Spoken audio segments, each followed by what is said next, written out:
So we are doing Canto 2, Chapter 5 from Shloka number 21 to 35, the subject of creation today.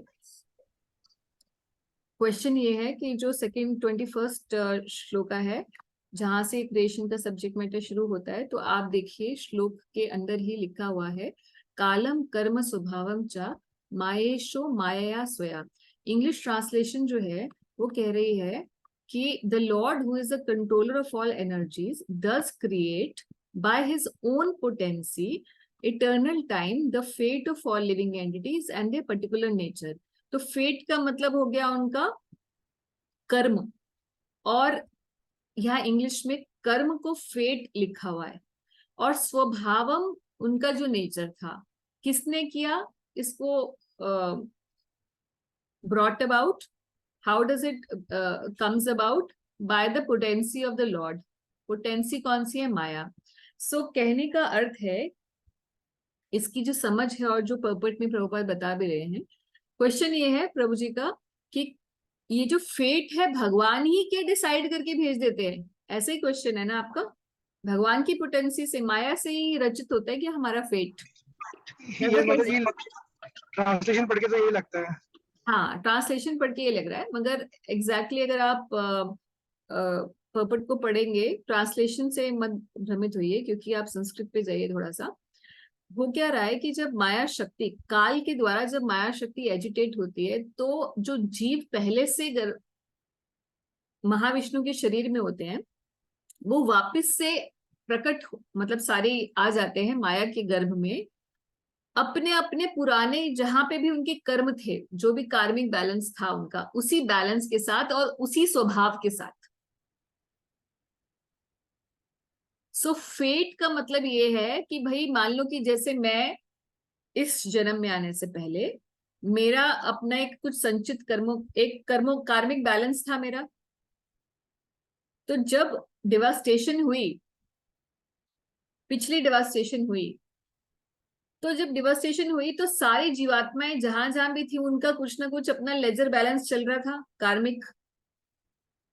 जहां पर वो रुका था, जो भी उनका कार्मिक बैलेंस था, गुड पायस और इम्पायस, पाप पुण्य का जो भी बैलेंस था, एग्जैक्टली उसी के साथ अगली क्रिएशन में माया शक्ति के साथ वो आ जाते हैं। तो जीव जब आते हैं तो क्लीन स्लेट नहीं आते, वो अपने अपने पुराने बैलेंस को कैरी फॉरवर्ड करके लेकर आते। मतलब फर्स्ट टाइम कोई तो नेचर बनाता होगा उनकी पहली फर्स्ट नेचर। हाँ, तो इस बात को अगर आप बोला जाए कि भाई जब फर्स्ट टाइम आता होगा तब तो क्लीन स्लेट आता होगा, तो फर्स्ट टाइम कोई नहीं आता। क्यों? क्योंकि नेचर को डिस्क्राइब किया है कि अनादिकाल से जीव यहाँ है।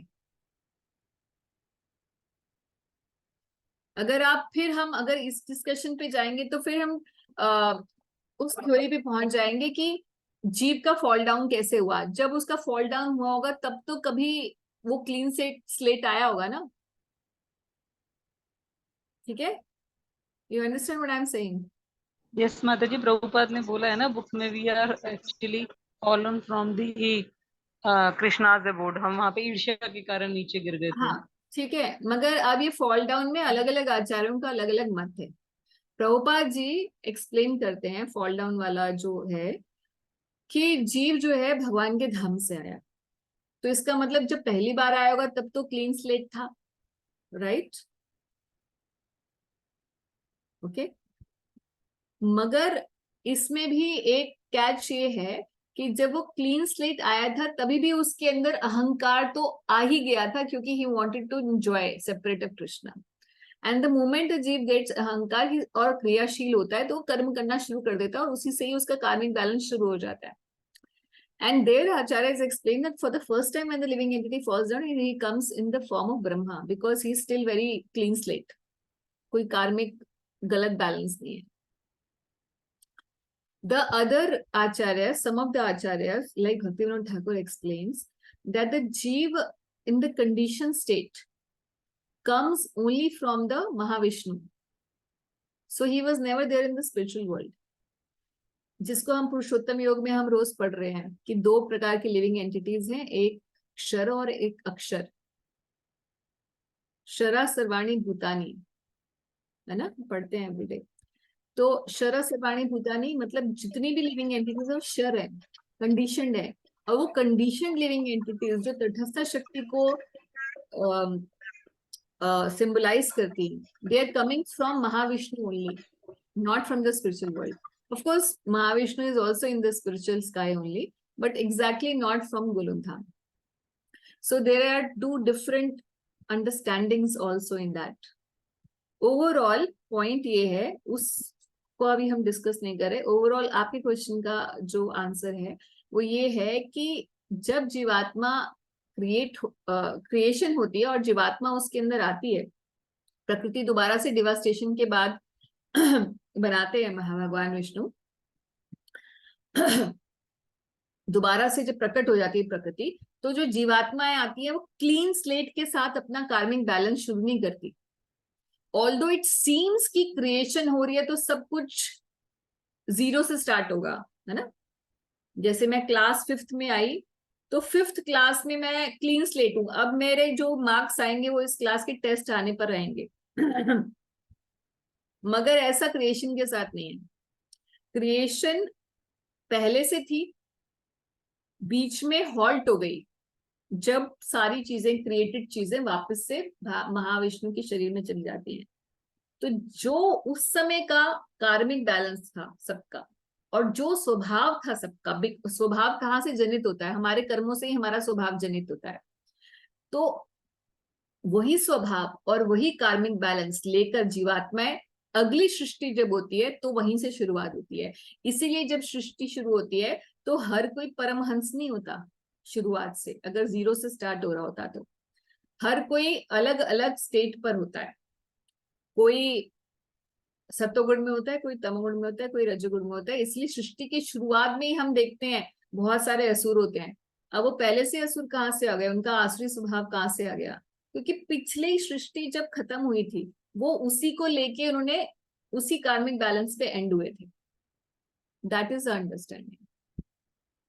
तो यहाँ पर इंग्लिश ट्रांसलेशन से भ्रमित मत होइए कि Krishna is with whose own potency he is creating the fate of all living entities.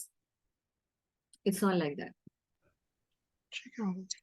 हरे कृष्ण माता जी, इसमें क्वेश्चन है कि अगर सतयुग आता है तो फिर कलयुग के सारे जीव फिर सतयुग में नहीं आ सकते ना, क्योंकि वो तो आसुरिक प्रवृत्ति। ऐसे कलयुग के सारे जीव सतयुग में नहीं आ सकते। हाँ, क्योंकि they will not have like सतयुग के लोग, वो कहते हैं ना कि थोड़े पायस मींस दे आर पायस। कलयुग में इतने क्वांटिटी में पायस लोग नहीं रहेंगे। सो वेयर टू दो सोल्स गो देयर? जो दुरात्मा थी वो कहाँ जाएंगी? हाँ हाँ। तो वैभवी सी, हम सिर्फ ह्यूमंस के लिए ही टारगेटेड सोचते हैं। अभी जो कलयुग के अंदर मान लो कोई दुरात्माएं होंगी, कुछ एट द एंड भी कुछ अच्छे सज्जन व्यक्ति भी रहेंगे। अगर आप 12th कैंटो पढ़ोगे तो उसमें आएगा कि जब भगवान कल की आएंगे उससे उस समय पर जितने भी लिविंग एंटिटीज जो पायस हैं वो होंगे, अभी भी उस समय भी होंगे। Even at the end of कलयुग a lot of pious living entities will be there, but वो छुप कर रहेंगे। जैसे कि अभी इंडिया के अंदर बहुत सारे टेररिस्ट रहते हैं मगर हमें तो दिखाई नहीं देते, छुप के रहते हैं ना।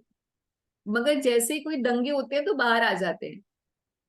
एकदम से कोई दंगा होता है तो आप देखेंगे कि बस फोड़ने वाले और रिक्शा तोड़ने वाले और लोगों को मारने पीटने वाले कहाँ से एकदम से आ जाते हैं ये लोग? दे वर ऑलरेडी देयर, शांत रहते हैं मगर, है ना।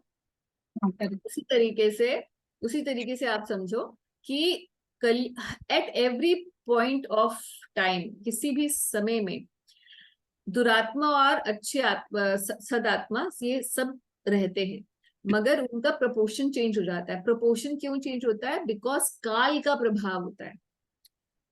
अभी कलयुग के अंदर काल का प्रभाव ये है कि दुरात्माएं फ्लरिश करेंगी और सदात्माएं फ्लरिश नहीं करेंगी, उनको छुप के रहना पड़ेगा।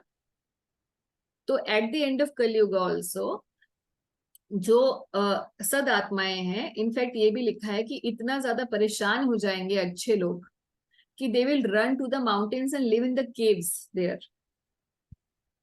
hidden from the general populace with the good people of the Kali Yuga at the end. Then when Satyuga starts, all these living entities then will be given a chance to start again from Satyuga onwards. और अभी इन दुरात्माओं का क्या होगा? They may come into the animal form. अलग अलग योनियां भी तो है जिनको भरना है, ओके माता जी समझ। है ना? तो ये चक्र चलता रहेगा। Okay Okay, so shall we start from 21st proper again? जी माता जी।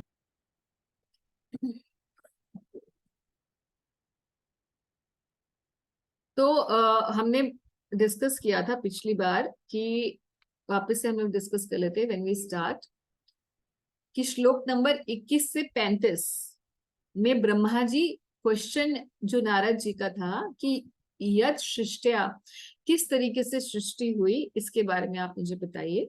उसी का डिस्कशन हम करने वाले हैं आज 21 से 35। उसके बाद विराट रूप का डिस्कशन है and then the chapter will close 36 to 42 में। तो कमिंग फ्रॉम श्लोक number 21 to 35, before we start again from the Bhagavatam, let's see the chart. एक बार चार्ट को दोबारा समझते हैं, फिर हम लोग श्लोकास के साथ फिर से चार्ट को पढ़ेंगे। Is this okay? या हम सीधा श्लोकों से शुरू करें? पिछली बार चार्ट डिस्कस किया था मगर रजिस्टर नहीं हुआ था लोगों को। पैरेलली करते हैं माता जी तो समझ में आएगा। पैरेलली करते हैं, ठीक है। तो अभी हमने ये पढ़ा इसी 21वें श्लोक में कि भगवान अपनी पोटेंसी से माया शक्ति के साथ क्या कर रहे हैं? काल शक्ति और जीवों को भेज रहे हैं। काल के प्रभाव से, तो जो भगवान कारणोदक्षाय विष्णु जो भगवान के स्वांश हैं, his glance impregnates jivas into the material nature, and when the jivas are coming, they are not coming blank slate, they are coming with their karma and स्वभाव as it was earlier. ये सब कैसे होता है? काल शक्ति के द्वारा होता है। तो ये जो फर्स्ट ब्लॉक है, ब्लॉक नंबर 1, इससे हम लोग देख रहे हैं। अगर हम ऐसे करें तो I can probably start drawing in here, draw and show. So we are basically looking at this one for the shloka number 21. Okay, now read the shloka.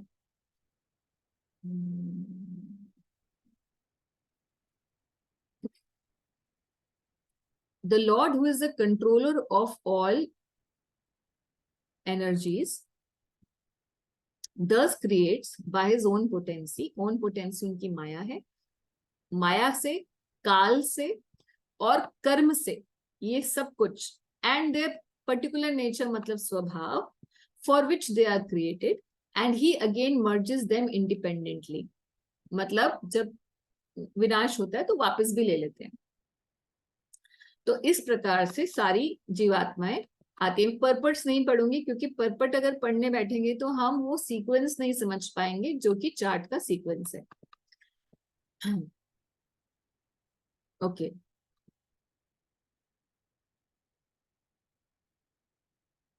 after the incarnation of the first Purush, Karnodakshayi Vishnu, the Mahat Tattva or the principle of material creation takes place. तो second step में क्या हुआ? कार्णोदक्षाय विष्णु से महत तत्व generate होता है and then time is manifested, काल प्रकट होता है and in course of time the 3 qualities appear. कौन कौन सी? जो 3 गुण हैं वो प्रकट होते हैं। Nature means the 3 qualitative appearances. प्रकृति का मतलब है 3 गुणों से युक्त। They transform into activities. यही 3 गुण जो हैं कर्म में परिवर्तित होते हैं, क्योंकि हम पर जब गुणों का प्रभाव होता है जीवात्मा पे, तभी कोई कर्म हम करते हैं। दोबारा पढ़ते हैं कि पहले after the incarnation of the पुरुष, फर्स्ट पुरुष Karnodakshayi Vishnu, महत तत्व प्रकट होता है। महत तत्व क्या होता है? मैंने आपको पहले बताया था कि महत तत्व को प्रधान भी कहते हैं। यहाँ पर महत तत्व ही शब्द में प्रयोग लाया गया है। महत तत्व और प्रधान में केवल एक ही डिफरेंस है कि प्रधान महत तत्व ही है मगर एजिटेट नहीं हुआ है अभी।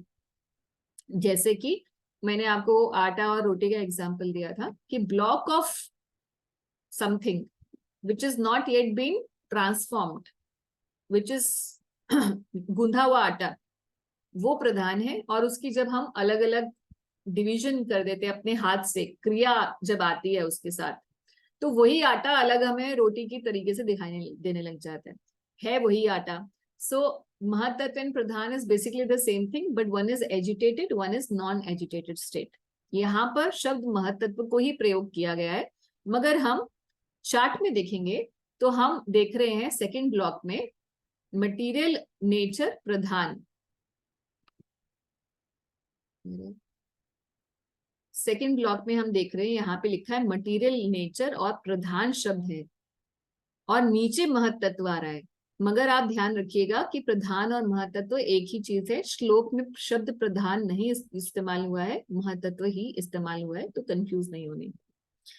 तो सेकंड स्टेप में क्या हो रहा है, ये कारणोदक्षाई विष्णु के आने के बाद श्लोक कह रहा है कि महत्तत्व प्रकट होता है जिसमें 3 गुण होते हैं जिनके द्वारा सब चीज क्रियमान हो जाती है और क्रियाएं भी प्रकट होती हैं। तो यहाँ हम देख रहे हैं कि material nature which is in bracket called Pradhana, 3 modes are inactive state में है। Inactive, they are not mixed, inactive state में है, इक्विलिब्रियम में होते हैं। इक्विलिब्रियम में जब होते हैं तीनों, तो सत्वगुण की जितनी मात्रा है उतनी रजोगुण की और उतनी ही तमोगुण की। ये जब इक्विलिब्रियम की स्टेट होती है तो प्रधान होता है। प्रधान का मतलब it is not yet, creation का सारा मटेरियल है मगर अभी क्रिएशन हुई नहीं, दैट इज प्रधान। उसके बाद जब भगवान की ग्लैंस उस पे पड़ती है along with karma and when the jivas also come, this mahatattva becomes, this pradhan becomes agitated, it transforms into mahatattva. महत्त्व क्या है? It is the sum total of the entire creation. It is also called, ये सिर्फ एक ऐसा मत सोचिएगा कि जैसे डार्विन की थ्योरी में था कि एक चंक ऑफ मैटर था जो बाद में फूट गया किसी वजह से और फिर अलग अलग प्लैनेट्स बन गए। ये चंक नहीं है सिर्फ, it is not dead matter. Mahattattva is not just dead matter की सारा पृथ्वी अग्नि वायु आकाश जो है इकट्ठा है, उसको महत्तत्व कहेंगे। Mahattattva is spiritual in nature and it is the collective consciousness of all living entities. जितनी भी जीवात्माएं इसमें आ रही हैं उन सबका कलेक्टिव कॉन्शियसनेस भी है महत्तत्व। थर्ड कैंटो 5th चैप्टर में, जैसे सेकंड कैंटो भी हम 5th चैप्टर पढ़ रहे हैं, थर्ड कैंटो 5th चैप्टर में आप पढ़ेंगे श्लोक नंबर आई थिंक 28 और समथिंग लाइक दैट, उसके आसपास का। तो बताया गया है कि mahattattva is collected consciousness of all the living entities. और वो एक्चुअली क्रियमान कब होता है? जब उसपे भगवान की जो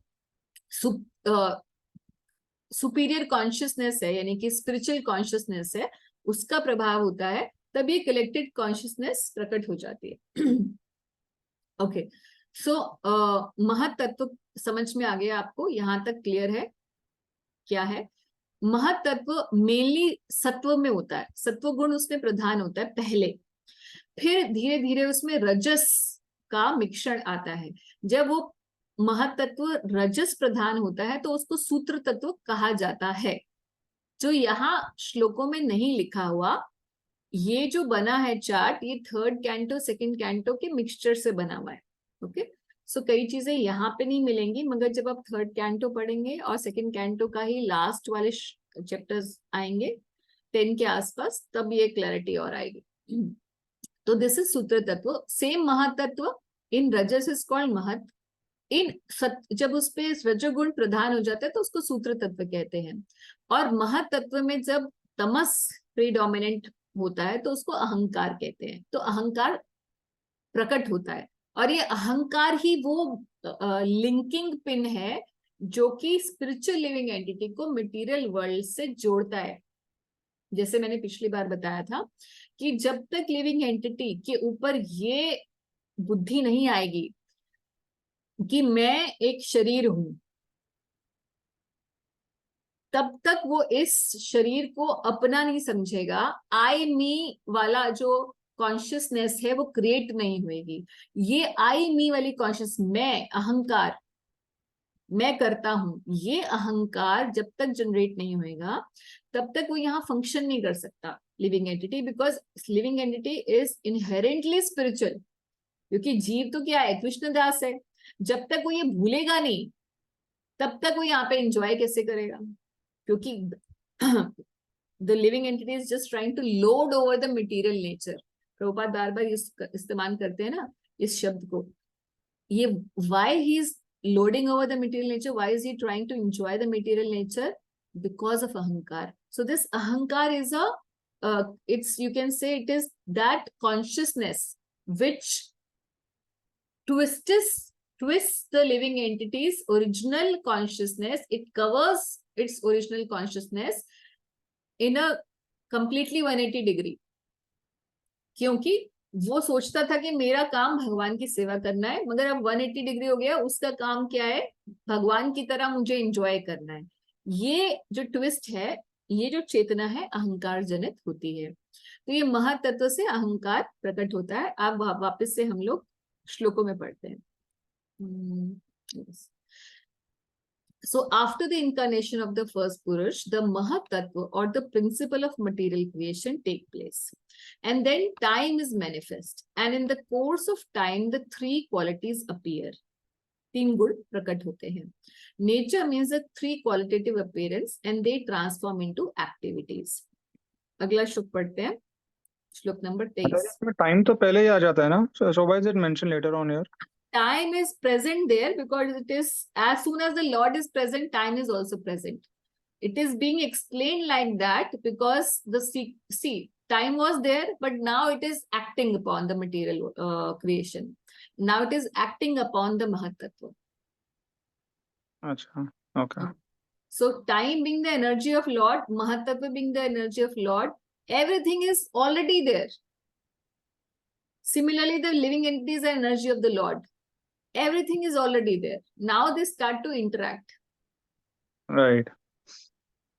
So the cause of material activities is due to Mahatattva being agitated. जब महातत्व एजिटेट होता है, तीन गुण आते हैं, तीनों गुणों का इंटरेक्शन शुरू होता है तो क्रियाएं शुरू होती हैं.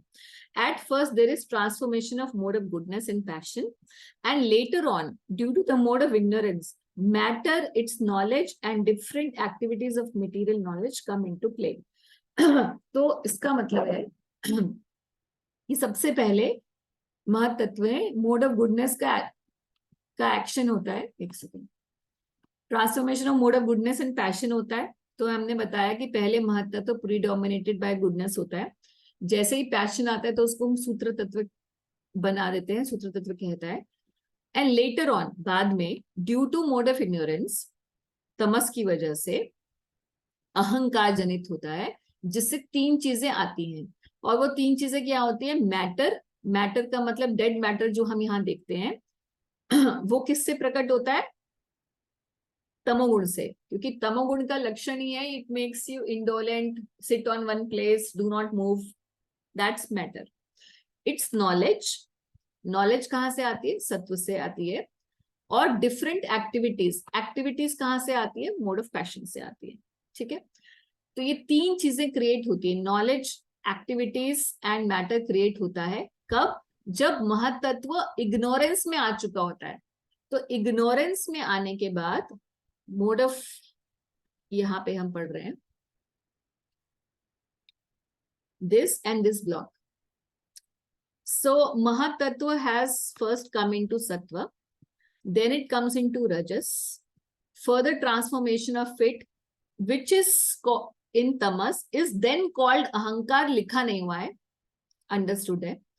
बस this ahankar, महत्त्व in tamas, predominantly in tamas, generates ahankar, and then comes the goodness, passion and ignorance. तो जैसे मैंने पिछली बार बताया था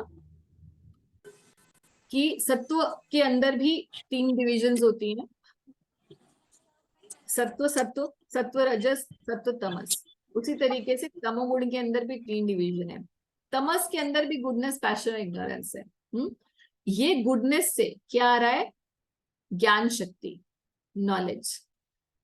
क्रिया शक्ति पैशन से आ रही है, और द्रव्य शक्ति, द्रव्य बनेगा, डेड मैटर बनेगा थ्रू कंप्लीट इग्नोरेंस। तो इग्नोरेंस, इग्नोरेंस 2 बार हो गया। यहां तक क्लियर है? ये वाला श्लोक। हाँ, चले आगे। Yes madam. माता जी, इसमें एक पॉइंट है कि अगर हमारा गुडनेस इज ऑफ अहंकार, then हाँ, that goodness will be not the goodness, but it will be yeah, ahankar goodness. educated goodness, yes. So basically if you see, अगर आप देखोगे तो मटेरियल वर्ल्ड में कुछ भी गुडनेस में है ही नहीं, सब कुछ अहंकार जनित है। तो हमारी जो सो कॉल्ड गुडनेस है वो भी गुडनेस नहीं होती है। इसीलिए we need transcendental mode of goodness, है ना। भगवान का जो स्पिरिचुअल सब्सटेंस है वो transcendental mode of goodness. Okay, so श्लोकस पे वापस आ रहे हैं। The self centered materialistic ego, इसका मतलब क्या? अब यहाँ शब्द आ गया अहंकार। Self centered materialistic ego. Actually Sanskrit में पढ़े ना तो बड़ा मजा आ जाएगा। वैसे मैंने यहाँ पे खोल रखा है बलराम शक्ति प्रभु का, जिन्होंने संस्कृत को बड़े अच्छे से यहाँ पर दिया हुआ है। श्लोक नंबर 23 सेकंड। तो संस्कृत से समझना बहुत आसान होता है। हाँ, ये 24वां। तो दैट अहंकार सह अहंकार इति प्रोक्तो। श्लोक को अगर आप संस्कृत से देखेंगे ना और संस्कृत विच्छेद करके पढ़ेंगे तो बड़े आराम से समझ में आ जाएगा। 24वें श्लोक पर है। अब हम प्रभुपाद वाली नहीं पढ़ रहे क्योंकि ये सेम श्लोक ही पढ़ रहे हैं, सो अहंकार इति प्रोक्तो। मगर यहाँ पर देखेंगे ना तो बहुत इजीली समझ में आएंगे। स अहंकार इति प्रोक्तो, तो जो अहंकार है जिसको प्रभुपाद ट्रांसलेट क्या कर रहे हैं? Self centered materialistic ego. ठीक है, इसलिए देखो इंग्लिश में पढ़ने में लिमिटेशन तो है ही है, मतलब इट इज लाइक दैट, है ही है, आपको एक्सेप्ट करना पड़ेगा। आप देखिए अगर आप संस्कृत में ही पढ़ेंगे केवल तो बड़े आराम से आपको शब्द समझ में आ जाएगा और टेक्निकल शब्द यूज हो रखे हैं, मगर उन्हीं की इंग्लिश होएगी तो मजा नहीं आएगा। ट्रांसफॉर्म्स इनटू 3 टाइप्स, विकुर्वन संभूत त्रिधा, 3 में कन्वर्ट होते हैं। ट्रांसफॉर्म्स इनटू 3 टाइप, जो हमने अभी पढ़ रहे हैं ना कि अहंकार 3 में कन्वर्ट होता है, सत्व में, रजस में, तमस में। डिराइव्ड फ्रॉम सत्व, रजस एंड तमस। कैसे हो गया? कैसे नहीं, कैसे कॉल्ड ज्ञान शक्ति, क्रिया शक्ति एंड द्रव्य शक्ति। द्रव्य शक्ति, क्रिया शक्ति, ज्ञान शक्ति इति प्रभु। ठीक है, श्लोक इंग्लिश में समझ में आया। प्रभुपाद इसकी ट्रांसलेशन क्योंकि इंग्लिश ऑडियंस के लिए कर रहे हैं, क्या कर रहे हैं देखें। The self centered materialistic ego thus being transformed into 3 features becomes known as mode of goodness, passion and ignorance in 3 divisions, namely the power that evolves matter। ये कौन सी हो गई? द्रव्य शक्ति, जो श्लोक में आ रही है। Knowledge of the material creation मतलब ज्ञान शक्ति, and the intelligence that guide such materialistic activities मतलब क्रिया शक्ति। देखिए इंग्लिश में पढ़ने में उतना शायद क्लैरिटी नहीं हो रही होगी, हो सकता है जो थोड़ा ज्यादा इंग्लिश बोलते होंगे उनको शायद क्लैरिटी आ जाए, बट मेरे जैसे लोगों को तो संस्कृत पढ़ के ही क्लैरिटी आएगी। Narada, you are quite completed to understand it, इसलिए प्रभो शब्द का इस्तेमाल किया है। तो यहाँ तक क्लियर हो गया कि किस प्रकार से अहंकार, ये श्लोक आ रहा है इसके लिए कि अहंकार जो है वो 3 में कन्वर्ट हुआ है। क्या भैया ये तो ये इस श्लोक को यहाँ पर हमने किया कि ahankar is now converting into goodness, passion and ignorance, rajas, tamas और सत्व, जिससे 3 चीजें आ रही हैं, ज्ञान शक्ति, क्रिया शक्ति एंड द्रव्य शक्ति। द्रव्य शक्ति क्या कर रही है? द्रव्य का अगर आप हिंदी जानते हैं तो द्रव्य का मतलब ही होता है सम सम मैटर, द्रव्य, है ना। क्रिया का मतलब ये होता है एक्शन, तो मोड ऑफ पैशन, और ज्ञान का मतलब होता है नॉलेज, तो इसका मतलब गुडनेस। तो 3 इस प्रकार से प्रकट हो जाते हैं। यहां तक क्लियर हो गया। अब आगे चलते हैं। तो एक बार बताइएगा, प्रभुपाद जी का भी साथ साथ पढ़ते हैं और ये वाले संस्कृत से भी साथ में पढ़े, वुड इट बी बेटर, या प्रभुपाद जी वाला ही पढ़े? Yes, Mataji, let's read this also. Yes, Mataji. Read it ना। अलग नेक्स्ट श्लोक पे चल रहे हैं। हाँ। From the darkness of false ego तमसाद अपि विकुर वनः, the first of the 5 elements, bhut adeha, namely ether, sky, यानी कि नभा। देखिए श्लोक में आ रहा है जैसे जैसे ना, उसी को ही इन्होंने स्प्लिट कर दिया है ऊपर श्लोक की संस्कृत को, तो it becomes easy to register. Is generate, अभूत, ठीक है। तो हुआ क्या कि तमस से 5 एलिमेंट्स जनरेट हुए, नेमली कौन से? नभ, sky. Its subtle form is the quality of sound. Sky की सटल फॉर्म क्या है? साउंड। शब्द से नभ है, नभ आकाश में ही सारा शब्द गूंज रहा है। सो पिछली बार आप पूछ रही थी ना तन्मात्रा क्या होती है, देखिए यहाँ श्लोक में लिखा हुआ है तस्य मात्रा गुणा शब्दों। जो नभ है, जो कि प्रकट हुआ है, 5 एलिमेंट्स धीरे धीरे प्रकट होने के लिए बताएंगे। सबसे पहले जो प्रकट हो रहा है वो ईथर प्रकट हो रहा है, स्काई प्रकट हो रहा है, ओके। और उसकी तन्मात्रा क्या है? तस्य मात्रा गुणा शब्दों। उस स्काई की मात्रा क्या है? तन्मात्रा क्या है? शब्द। It's subtle form is the quality of sound. नभ की मात्रा है शब्द। इंग्लिश बोले तो स्काई की सटल जो तन्मात्रा है, जो सटल फॉर्म है, वो है क्वालिटी ऑफ साउंड, ठीक है। This arose before ether.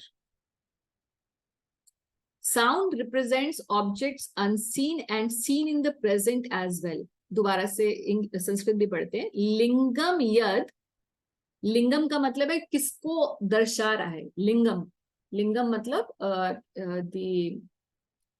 Simple symbol, yes. So लिंगम यद दृष्टा दृष्टयो। तो साउंड किसको रिप्रेजेंट करती है? लिंग, किसको लिंगित कर रही है? जो दृष्टया है, जिसको हम देख सकते हैं, and something which is present and we can see it, and also those which can not be seen. तो इसको कैसे अंडरस्टैंड करेंगे कि साउंड इसको रिप्रेजेंट करती है? आप देखिए, जो पास्ट में हुआ, कुछ भी किसी ने भी बोला कभी भी क्रिएशन में, वो सब साउंड ईथर में है, अभी भी है। जैसे आज तो हम रिकॉर्डिंग करते हैं और हम 10 साल बाद भी सुनते हैं, तो वो साउंड अभी भी प्रेजेंट है। सो दो सीन एंड द अनसीन सब है। मान लीजिए कि हिटलर ने कोई स्पीच दी थी और आज हम उसकी रिकॉर्डिंग सुनते हैं, सो वो पीछे हो गया, हमें दिख नहीं रहा कि कोई बोल रहा है, but we can still hear it. So sound represents the objects which are unseen and seen in the present as well, because sound is never dead, it remains in the sky, right. तो यहां पर creation के elements describe होने शुरू हो गए। हम पढ़ रहे हैं यहाँ पर कि Mataji, sound is coming from sky, right? yes, sound is coming from sky. So why it is written like this, like arose before the ether, sound came before ether? Why is it written like that? So इसका reason ये है कि सबसे पहले शब्द है और उसी से ईथर आता है। ये इम्प्लाइड है, क्यों? क्योंकि भगवान जब शब्द बोलते हैं ना, जैसे आपने बहुत बार हिंदू धर्म में सुना होगा कि ये ओम से ही सारी सृष्टि आई है, इस शब्द से सुना है ना। तो शब्द, जो शब्द ब्रह्म है, उसी से ही सारी क्रिएशन है। तो शब्द से ईथर आता है इन द बिगनिंग, बट शब्द को कंटेन करने के लिए तब तक शब्द रजिस्टर नहीं हो सकता जब तक ईथर नहीं है, because unless you have a container you can't put the thing. Ether is that container which contains the sound. Got it. और इसमें ये भी है, जब हम ये सीख रहे हैं तो हमें ये समझना है कि ये सब स्पिरिचुअल एक्टिविटीज हो रही हैं क्रिएशन की. सो हमारा जो कॉज एंड इफेक्ट का लॉजिक होता है कि ये पहले है तो वो बाद में कैसे, because we think like that in the dualistic. Creation is dualistic ना, Right. Cause and effect. इसके बाद ये अच्छा है तो बुरा नहीं हो सकता, अच्छा और बुरा को एग्जिस्ट नहीं कर सकता. मगर स्पिरिचुअल रियल में ऐसा नहीं होता, क्योंकि वो डुअलिटी का जगह नहीं है, द्वंद नहीं है वहां पर. और स्पिरिचुअल चीजों में भी डुअलिटी नहीं होती. अच्छा और बुरा को एग्जिस्ट कर सकता है. जैसे भगवान के शरीर, भगवान के पर्सनालिटी में दोनों चीजें हैं. पुष्पातपि कोमलम और वज्रातपि कठोरम. अगर कोई वज्र जैसा कठोर है तो पुष्प जैसा कोमल कैसे हो सकता है? मगर दोनों चीजें कोएग्जिस्ट करती है भगवान में, लाइक दैट. ओके, तो अभी इस श्लोक ने क्या शुरू कर दिया बताना, ये तन्मात्राएं बतानी शुरू कर दी. ठीक है, अब इसको देखिए. साउंड से ईथर जनरेट हो रहा है, शब्द से नभ आ रहा है. अभी हमने श्लोक में पढ़ा. ये जो नभ है, आप इसके ये देख पा रहे हैं जो डायग्राम बना है. तो from this ether it's coming touch. तो ईथर से टच जनरेट हो रहा है, टच से वायु. बिकॉज टच करने के लिए you need to move your hand in the air. So touch के लिए कंटेनर, या टच क्या है? वो तन्मात्रा है. स्पर्श वो तन्मात्रा है जो हवा की है. जैसे नभ की तन्मात्रा क्या है? शब्द. ऐसे टच की, स्पर्श जो तन्मात्रा है वो एयर की है. फिर इस एयर से, आगे हम श्लोक में देखेंगे, इस एयर से फॉर्म जनरेट होगी, रूप. रूप तन्मात्रा है जिससे फायर एलिमेंट आएगा. और इसकी तन्मात्रा जो सटल फॉर्म है वो है टेस्ट, यानी कि टेस्ट वर्ड, हिंदी क्या है टेस्ट की, जो भी, टेस्ट. और फिर वाटर, क्योंकि जब तक वाटर नहीं है हमारी जीवा में, फॉर एग्जाम्पल, तब तक we can not taste anything.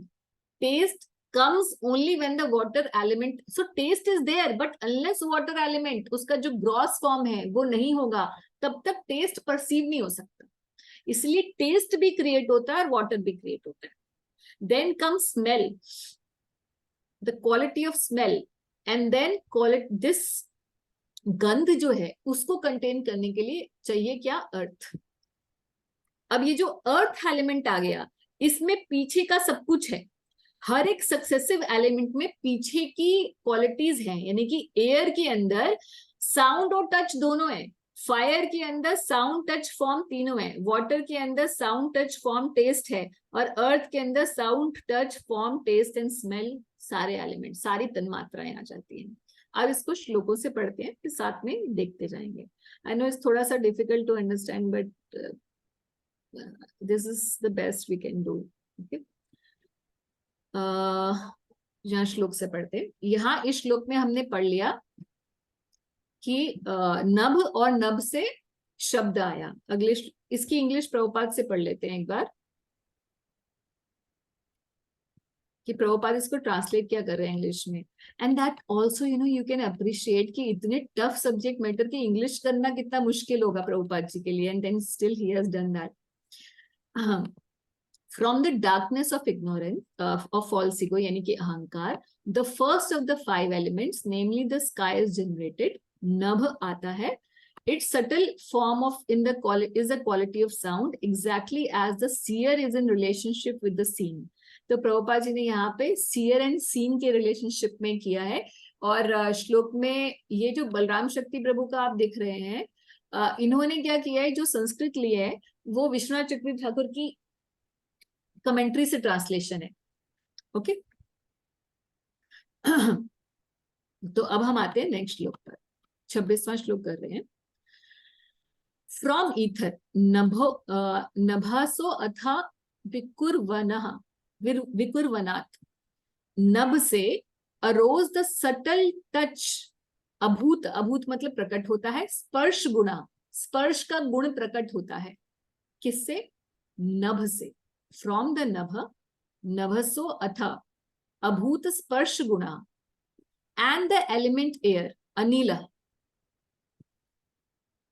जैसे कि हमने यहाँ देखा था कि ईथर से जनरेट हो रहा है टच, स्पर्श का गुण जनरेट हो रहा है और फिर एयर जनरेट हो रहा है।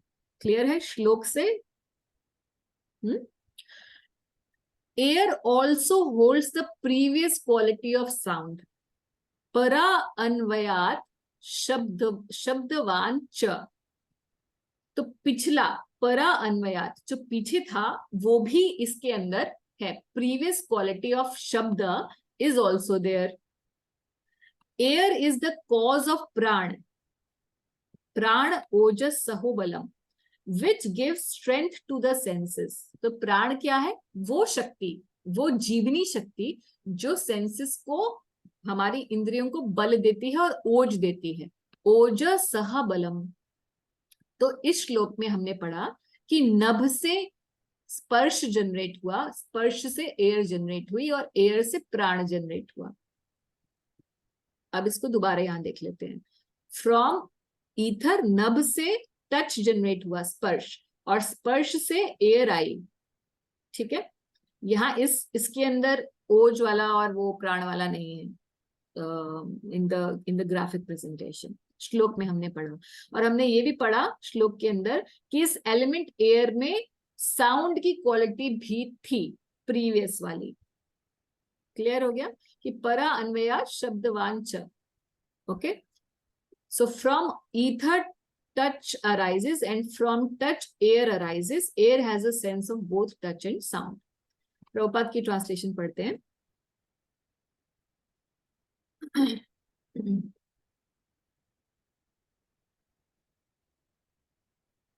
प्रभुपाद ने 3-4 श्लोकों की इकट्ठे ट्रांसलेशन किए। Because the sky is transformed, the air is generated with the quality of touch, and by previous succession, the air is also full of sound and the basic principle of the duration of life.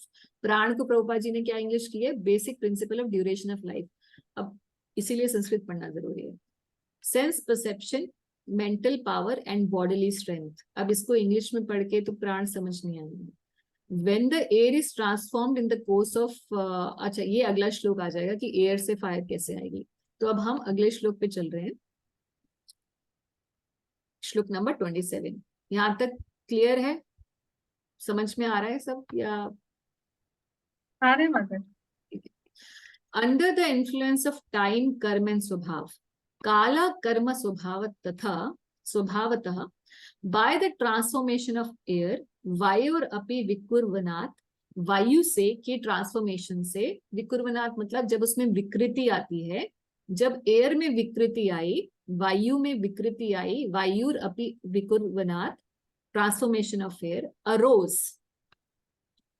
क्या arose हुआ, क्या प्रकट हुआ? The subtle aspect called form and fire, रूपवत तेजः, रूप प्रकट हुआ और तेज प्रकट हुआ, fire. Touch and sound also exist in fire, स्पर्श शब्दवत, स्पर्श और शब्द भी उसमें था। तो रूपवत, फायर कैसी हो गई? रूपवत, स्पर्श भी है और रूप भी है, स्पर्श भी है और शब्द भी है। तीनों पिछले एलिमेंट्स, दोनों पिछले एलिमेंट्स की क्वालिटी और उसकी अपनी क्वालिटी रूप। So from air form arises, and from fire arises, and from form fire arises. Fire has a sense of sound, touch and form. Let's look at the chart again. Air से form I, form मतलब रूप, उससे fire, Teja जो शब्द प्रयोग हुआ है वो प्रकट हुआ, और तेज के अंदर स्पर्श, रूप और स्पर्श, शब्द और रूप तीनों था। राजी, वो चार्ट है सो नाम के पीछे छुप रहा है। नाम के पीछे? किस नाम के पीछे? डिस्प्ले जो हो रहे हैं नाम। माता जी फोन में आ रहा होगा, लैपटॉप पे तो ठीक आ रहा है। माता जी आप ना पिन कर लीजिए, मेरी जहां मेरी फोटो आ रही है ना, वहां पे आपको 2 बटन दिखेंगे, उस पे आप क्लिक करेंगे तो उसको पिन कर लीजिए, पिन। तो स्क्रीन आपको दिखाई देगी और लोग नहीं दिखाई देंगे। जी ओके जी। माता जी सटल से ग्रॉस फॉर्म्स मतलब आ रहा है क्या?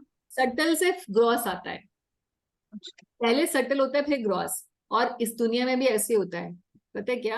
क्योंकि एक बार वैभवी ने सोचा कि मुझे कुछ अच्छा काम करना चाहिए जिंदगी में, चलो मुझे भगवत गीता पढ़नी है, तो उसके सामने फॉर्म ऑफ भगवत गीता यानी कि जो बुक है, the book Bhagavad Gita came to her, may be she bought it because in the mind it came first. तो हम इस दुनिया में देखते हैं ना, सब everything is first there in the, everything is in the mind.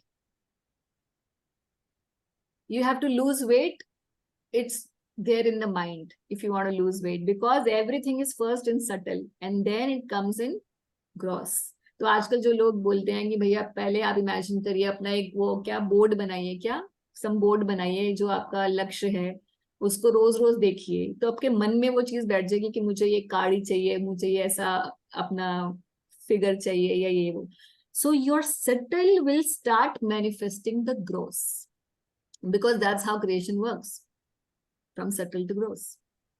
इसी तरीके से बीमारियां आती है ना, हम सोचते रहते हैं, टेंशन ले रहे हैं किसी के बारे में, नेगेटिविटी आ रही है, किस फॉर्म में नेगेटिविटी आती है उसी तरीके से बॉडी में अकॉर्डिंग टू दैट अलग अलग डिजीजेस आती हैं, right? So same concept is है। अगला श्लोक पढ़ रहे हैं, श्लोक number 28। From the transformation of fire, तेजस तो विकुर्वनात्, जब तेज में विकृति होती है तो क्या आता है? अरोज टेस्ट एंड वाटर, आसीद अंभो रसात्मकम। Please don't mind my Sanskrit, कभी कभी नहीं समझ में आता इंग्लिश में लिखी हुई संस्कृत। तो फायर से क्या अरोज हो रहा है? Taste and water. तो पहले टेस्ट और फिर वाटर।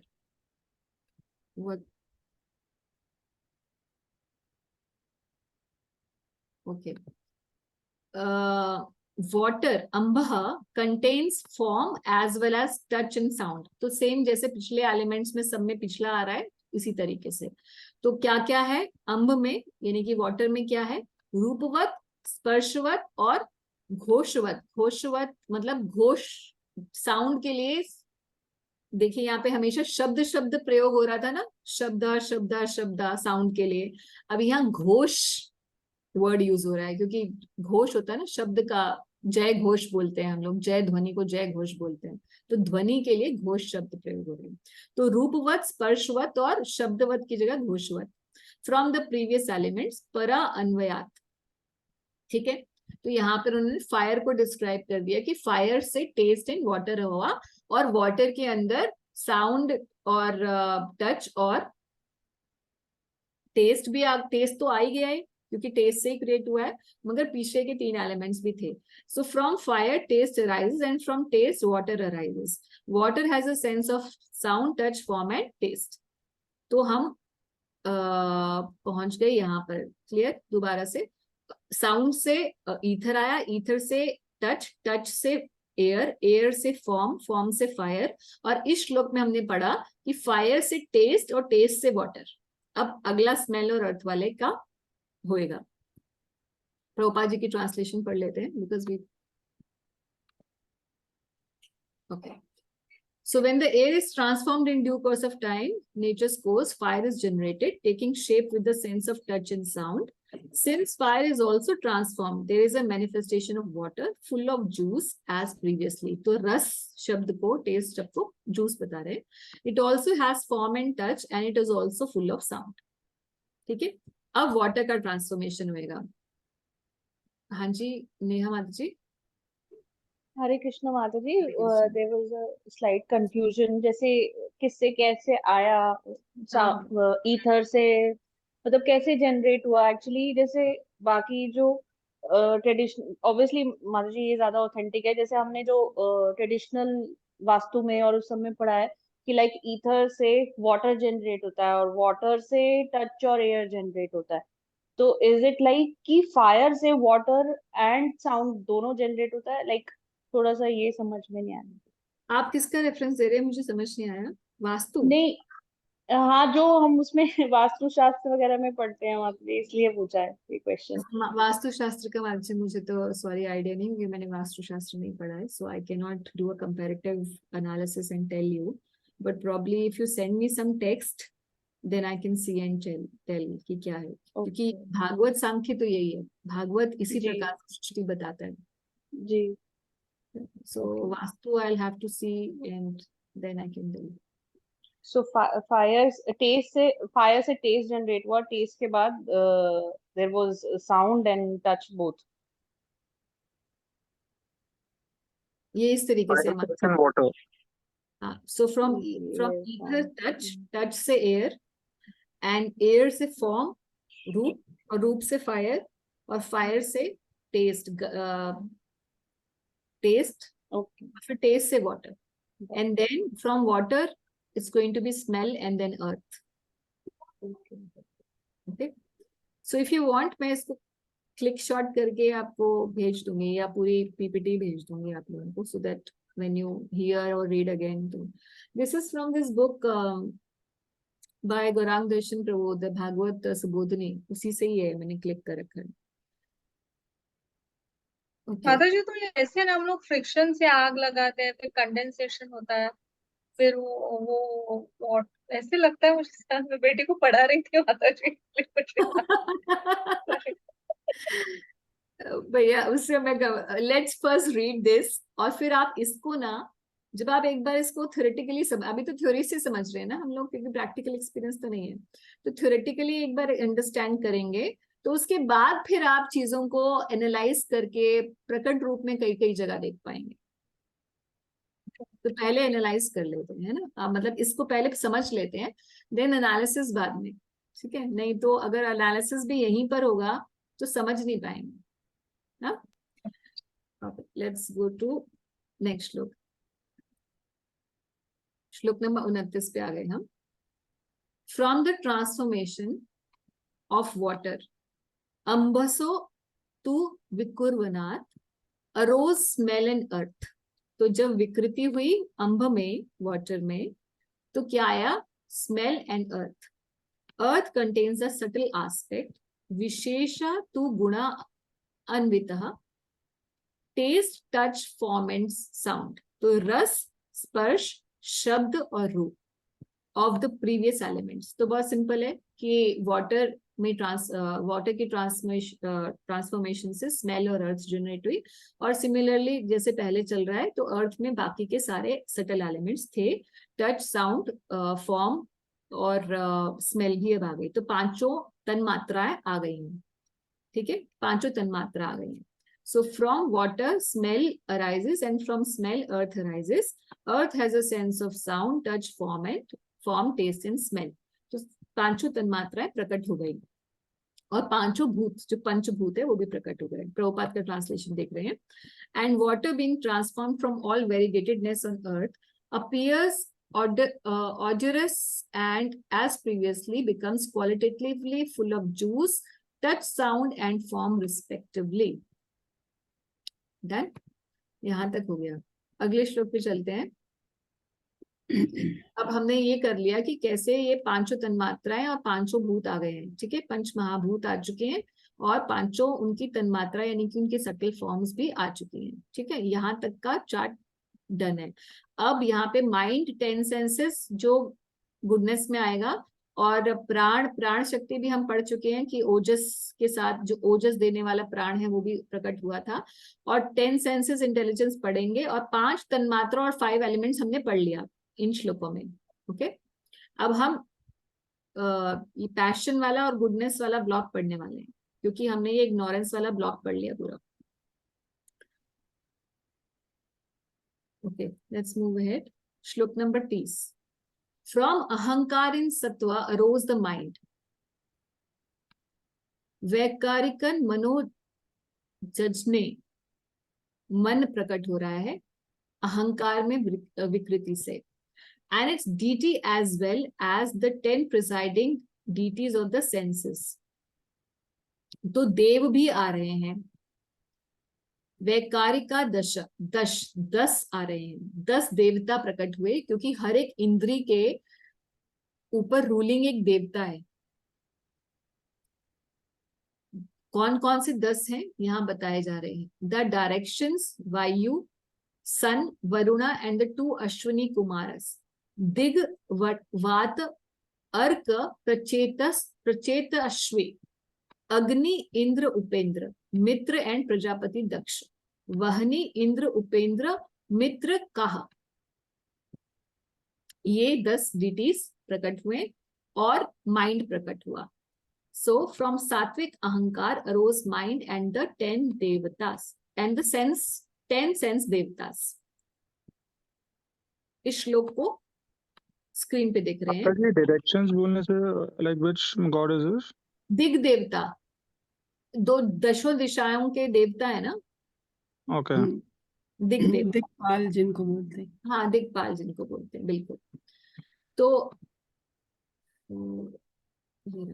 तो हमने वास्तु पुरुष फिर यही हो गए माता जी? क्या जो वास्तु पुरुष बोलते हैं, so he is the one then? Vastu Purush जो अपने वास्तु के टाइम पे when we do the analysis of this directions, हाँ, yes. so he must be the presiding deity for the Vastu, I guess then. So ये 10 दिग्पाल जो है दशों दिशाओं के, they are the principal deities for every direction there is a principal deity. ये है। तो इस श्लोक में हम ये वाला पोर्शन पढ़ लिया। इस श्लोक में And Mataji, what is the answer we were discussing in the last session, like why mind is coming from हाँ, मैं बताते वो अभी Okay, करेंगे। okay. पहले इन श्लोकों को कंप्लीट कर लें, उसके बाद फिर Right. है ना Okay. बेसिक अंडरस्टैंडिंग लेके फिर आगे फर्दर एनालिसिस, ठीक है। Sure, sure. तो इस वाले श्लोक में हमने ये पढ़ लिया कि from ahankar in the mode of goodness comes mind and 10 sense देवतास। कौन कौन से देवतास हैं वो ये भी कर लिए, और हर देवता किस सेंस को कंट्रोल कर रहा है वो यहाँ पर लिखा हुआ है कि दिग देवता ईयर्स के लिए, सूर्य आईज को कंट्रोल करते हैं, वायु स्किन को, Ashwini Kumar nose, Varun tongue, Indra for the hands, Upendra for the feet, Agni for voice and Mitra for the anus and Prajapati for the genitals. ये भी हम श्लोक में पढ़ेंगे।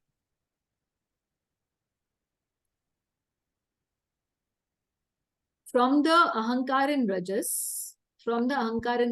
arose abhavat the, अच्छा ये तो श्लोक यहाँ पे आ रहे हैं। ये जो 10 senses are the ear, eye, skin, nose, eyes, tongue, voice, hand, feet, anus and genitals, यहाँ पर श्लोक में प्रकट हो रखा है। ये श्रोत्रम त्वम घृणा दृक् जीवा वाग दो मेध अंग्री पायवह। ये अभी जो हमने चार्ट में देखा था कि कौन कौन से 10 सेंसेस जिनके देवता थे। अगले श्लोक में ये भी बता रहे हैं कि फ्रॉम अहंकार इन रजस अरोज अभवत द इंटेलिजेंस, क्योंकि मिडल ब्लॉक ही रह गया था। इग्नोरेंस वाले से तो क्या आई थी, 5 पंचभूत और तन्मात्राएं आई थी। गुडनेस वाले से हमने पढ़ लिया कि माइंड आया और उसके 10 देवता आ गए, 10 सेंस, 10 देवताज ऑफ द सेंसेस। अब बीच वाला ब्लॉक बच गया कि ahankar in the mode of ignorance, ahankar in the mode of passion. तो अहंकार जब रजस में होता है तो उससे क्या आता है, क्या अभवत, क्या प्रकट होता है, इंटेलिजेंस प्रकट होती है। द शक्ति ऑफ द 5 नॉलेज सेंसेस, बुद्धि ज्ञान शक्ति प्रकट हो रही है।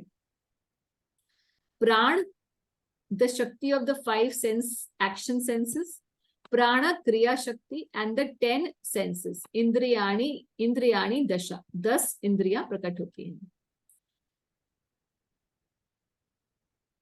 तो ये बीच वाला ब्लॉक कि अहंकार इन पैशन, उससे क्रिया शक्ति है, क्रिया शक्ति से प्राण, 10 senses and intelligence is coming.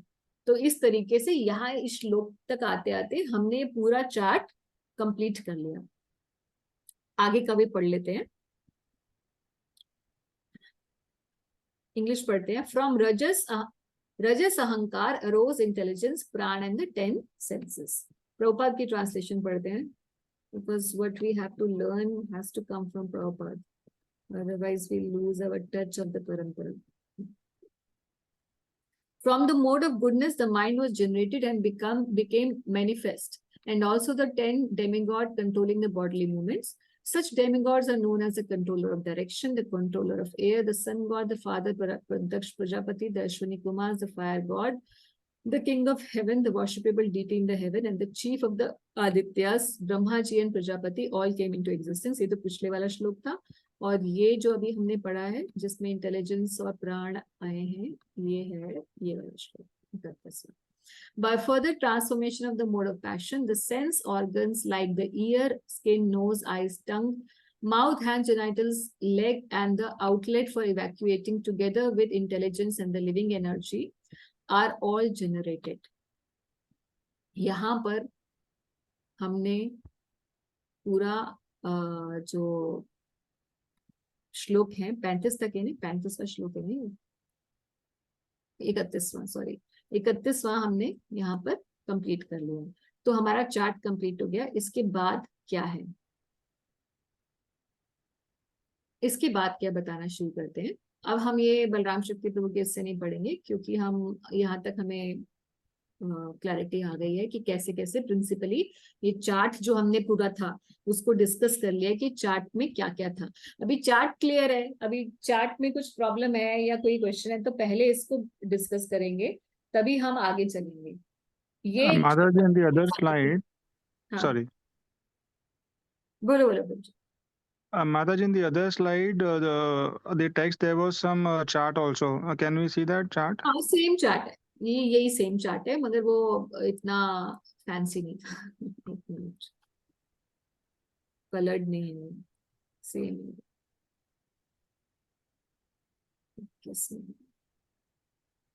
Same वही है. कारणदक्षाय विष्णु दिख रहा है, बड़ा है, enough, big enough. Right. Yeah, sufficient. काल कर्म स्वभाव है. Modes are inactive. प्रधान है, दैट ट्रांसफॉर्म्स इनटू महत्त्व. प्रिडोमिनेशन ऑफ रजस एंड सत्व है जिसके अंदर. देन इट ट्रांसफॉर्म्स इनटू अहंकार. अहंकार in the mode of goodness, passion, ignorance. वही ज्ञान शक्ति, क्रिया शक्ति, द्रव्य शक्ति. तो सात्विक अहंकार, राजसिक और तामसिक अहंकार. इससे माइंड और 10 देवता आते हैं. इंटेलिजेंस, प्राण, 10 सेंसेस, और इसमें सेम वही है. अब इन्होंने क्या किया है, इसी को ही थोड़ा सा एक्सटेंड किया हुआ है, और उन्होंने इसको अगले जो अभी 31 से 35 श्लोक पढ़ेंगे ना, उसमें ये वाला आएगा कि जब ये सब कुछ बन गया, अब देखिए सारे पंचभूत आ गए, तन मात्राएं आ गई, इंटेलिजेंस, माइंड, सेंसेस आ गई, सेंसेस के देवता आ गए, सब आ गए. मगर अभी आने के बाद भी सृष्टि का सब समान आ गया, मगर अभी भी जो है वो क्रियाशील नहीं हुआ, एक्टिविटी नहीं आई. कब तक? For about 1000 years. So assembly happens. ये असेंबली हो गई. मैन्युफैक्चरिंग यूनिट याद आ रही है. तो assembly happens into various universes through Maya Shakti. For 1000 years after assembly, universe are still lying without life. तो ये यूनिवर्स कर रखे हैं, universe 1 2 3 4 5 unlimited till n. till n universe. हाँ, UI plus V1, what is that? हाँ, वो गर्भोदक्षाय विष्णु आ गए सब में. Okay. ओके, वो अभी हम श्लोकों में पढ़ेंगे. तो ये figure, you know, when the engineers write some, they analyze the shlokas, then they come up with such charts. So this 1000 years are the years, ma'am, when Brahmaji is meditating on the Virat Roop. It's not written anywhere. We don't know. अच्छा. अभी पढ़ते हैं एक बार. हाँ, Okay. तो तो कारणोदक्ष विष्णु के gland से इतना रेडी हो गया, जब हाँ, गर्भोदक्ष एंटर करेंगे तब वो यूनिवर्सेस हाँ, एक्टिव. हाँ, क्योंकि यूनिवर्स तो क्रिएट हो गया, मगर हर, जैसे मान लो कि मेरी बॉडी है ना, उसमें जब तक सुपर सोल नहीं आएगी तब तक ये बॉडी चलेगी नहीं. इसी तरीके से यूनिवर्स की भी सुपर सोल है, और वो सुपर सोल गर्भोदक्षाय विष्णु है. हर यूनिवर्स की सुपर सोल गर्भोदक्षाय विष्णु. ठीक है. ओके माता जी. अब या इट्स हरे लाइक कृष्णा माता जी. Yes yes. अच्छा, बोलिए. एक चीज जैसे था कि यहाँ बता रहे कि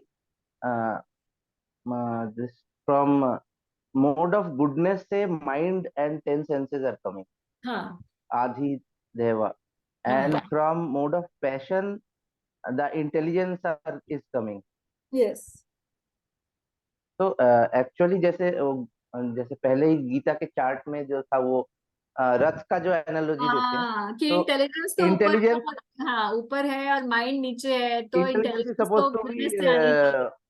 हाँ, अभी मैं, आप इसको सॉरी मैं भूल गई थी, ये वही नितिन प्रभु भी यही डिस्कस कर रहे थे. मैं आपको उसका आंसर बताती हूँ. कि for many years I had this answer, this question, अब वो बुक मैंने फिर से दूसरे रूम में रख दी है, मैं उसका आपको स्क्रीनशॉट भेज दूंगी. Actually the reason is because the mind's function is thinking, willing and feeling. तो उसकी जो functions हैं that requires goodness because it is more subtle, thinking, feeling and willing, while the function of intelligence is to discriminate, and that requires more action oriented thinking. Although subtle ही हो रहा है, हम decision लेने में कोई action हाथ से नहीं कर रहे हैं, मगर it requires more of passion to think that kind of way everything. So because the intelligence का जो फंक्शन है राइट और रॉन्ग जज करना, एनालाइज करना, it requires more activity. That is why it has to come from the subtle mode of passion, and because the mind's work is more on a less active work in terms of thinking, feeling and willing, therefore it requires more of goodness to generate mind. And another thing is, although in that sequence we see कि intelligence ऊपर है और mind नीचे है, जो भगवत गीता वाली sequence है, और हमें ये भी पता है कि मन को इंटेलिजेंस कंट्रोल करती है, तो इसका हम लॉजिकल डिडक्शन ये नहीं निकालेंगे कि सत्वगुण नीचे और रजोगुण ऊपर हो गया. That's not the case. Why it is so? Because ultimately you see in the entire chart this mind intelligence. अभी तो हम ये प्ले कर रहे हैं कि जो माइंड इंटेलिजेंस है ये एक इससे ऊपर होना चाहिए, वो ऊपर होना चाहिए, मगर आप अगर चार्ट में देखो ये सब कुछ एक्चुअली तमोगुण में ही है, क्योंकि अहंकार से जनित है, और अहंकार इज महत्त्व तमस. उसी के अंदर ये division of goodness, passion, ignorance है, बट अल्टीमेटली तो तमस ही है. अंडरस्टैंड? सो द अल्टीमेटली जो है सब तमस ही है. यस, फ्रॉम अहंकार onwards it is the abode of tamas. तो इसीलिए ये जो मृत्यु संसार है वो एक्चुअल में तमोगुण के का ही प्रोडक्ट है, because we in everyone in this world has forgotten what is the real thing to be achieved. भगवान को भूल गए हैं, इसीलिए तमोगुणी संसार है पूरा. इसमें नॉलेज नहीं है कि परम तत्व क्या है. इसलिए when we get spiritual education, so we have to understand that it must be coming from the spiritual world, because the entire creation of Maya is made of tamas. Right. Okay? Clear हो गया? अब आगे चले, 31 के आगे चले. हाँ, मतलब कि यहाँ पे जो भी करेंगे वो है करना तमोगुण के इन्फ्लुएंस से ही है. हाँ, चाहे अच्छा करे चाहे बुरा करे चाहे. इसीलिए तो देखिए, अगर हम सात्विक और पुण्यात्मा भी बन जाते हैं अच्छे से, एकदम अच्छा ब्राह्मण, बिल्कुल कुछ गलत काम जिंदगी में नहीं किया, तो क्या बनोगे? अरे देवता बन जाओगे, ऊपर चले जाओगे ऊपर के लोकों में. उसके भैया तमोगुण सॉरी देवता बन जाओगे, या उसके ऊपर तपोलोक, जनलोक, महरलोक में चले जाओगे, या ज्यादा से ज्यादा सत्यलोक में चले जाओगे, मगर फिर भी इसी ब्रह्मांड के अंदर रहोगे. वो सत्वगुण आपको बाहर नहीं निकाल रहा, because it doesn't have the बल. वो आपको बाहर स्पिरिचुअल वो नहीं है, इसीलिए वो आपको इस अहंकार जनित जगत से बाहर नहीं निकाल पा रहा वो सत्वगुण. इसलिए so called sattvaguna in the material world is also एक तरीके से तमोगुण only, because you still in the jail of the material world. चाहे ऊपर के लोक में चले जाओ, नीचे चले जाओ, कहीं भी जेल के अंदर ही रहोगे जब तक राइट माता जी. तक अहंकार नहीं खत्म होने वाला. निकलने के यहाँ तो अहंकार, इसीलिए प्रभुपाद जगह जगह पूरी भगवत गीता में लिखा है कि अगर आपको स्पिरिचुअल होना है तो first of all you have to understand that you are not this body, you are the spirit soul and servant of Krishna. तो आपकी जो ये आपके दिमाग पर कवरिंग, हमारे दिमाग पर कवरिंग आ गई है, ये आच्छादित हो गई है कि मैं जीव भूल गया कि मैं कृष्णदास हूँ. इसी इसी कॉन्सेप्ट को रिवाइव करना है कि no, I have to tell every day. That's why we do भूत शुद्धि। भूत शुद्धि करते हैं ना भगवान की पूजा करने से पहले, कि ना हम विप्रो ना च नरपति ना अपि वैश्य न शूद्र, मैं ये नहीं हूं, मैं ये नहीं हूं, मैं नहीं हूं, क्या हूं मैं, किंतु हाँ क्या हूं फिर मैं, गोपी भर्तु पद कमलो दास दास अनुदास, दिस इज माई आइडेंटिटी। ये मुझे रोज याद दिलानी पड़ती है अपने आप को, भाई तो तेरी आइडेंटिटी जो है ना ये इस दुनिया में, you are not Amrita, you are not a woman, you are not a mother, you are not a wife, and you are not whatever I think I am. That's not the reality. The reality is something else. The reality is that I am Krishna's servant. And the whole life is meant to understand that realization. So basically अगर देखिए हम सब बड़े conscious है ना, अभी हम एकदम कॉन्शियसली सब कुछ समझ रहे हैं, हमको लग रहा है कि हम बड़े चेतन अवस्था में हैं, लग रहा है ना सबको कि हम बड़े कॉन्शियस हैं। तो जीवात्मा यहाँ कॉन्शियस तो है इन द ह्यूमन फॉर्म, मगर कॉन्शियस बाकी चीजों के लिए है सब कुछ, अपने बारे में कॉन्शियस नहीं है। अगर हम आपसे पूछेंगे भैया आप स्पिरिचुअल वर्ल्ड में क्या है, पता ही नहीं है, क्योंकि अभी तक तो हम ये सोचिए कि I am Amrita, that's my identity, so I don't know my self. So consciousness is there for external things, not for my own self. Internal consciousness अभी नहीं है. I'm not conscious of my own self. So what kind of consciousness is this? I don't even know who I am because of this ahankar. Right माता जी। Okay. ठीक So ठीक है माता जी, हरे कृष्णा। ठीक, तो आगे चलते हैं अगले श्लोकों में. ओ Narad, best of the transcendentalist. कौन बोल रहे हैं? ब्रह्मा जी, क्योंकि कॉन्वर्सेशन में चल रहा है बाप बेटे में. The forms of the body could not take place as long as these created parts, namely the elements, senses, mind, and the modes of nature were assembled. तो जब ये यूनिवर्सेस बन गए मगर और सारे एलिमेंट्स आ गए, but forms of the body could not take place. क्यों नहीं हो पाया, आगे बताएंगे. Thus, when all these became assembled by force of the energy of the Supreme Personality of Godhead, this universe certainly came into being by accepting both the primary and secondary cause of creation. Primary सर्ग और दूसरा विसर्ग. Thus, all the universes remained thousands of eons within the water, casual ocean. And ये कारण समुद्र नहीं है, casual ocean मतलब जो ब्रह्मांड के अंदर का पानी है.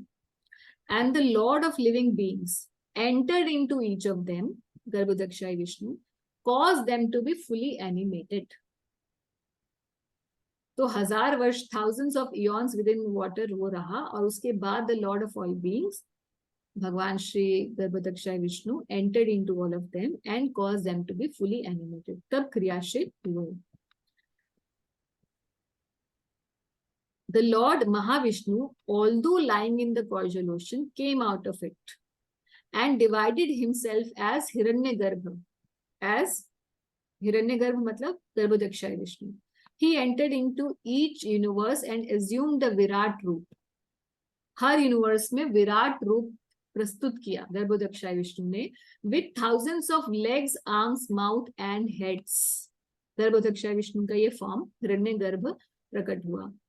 तो ये इसी विराट रूप की चर्चा श्लोक नंबर 36 से लेकर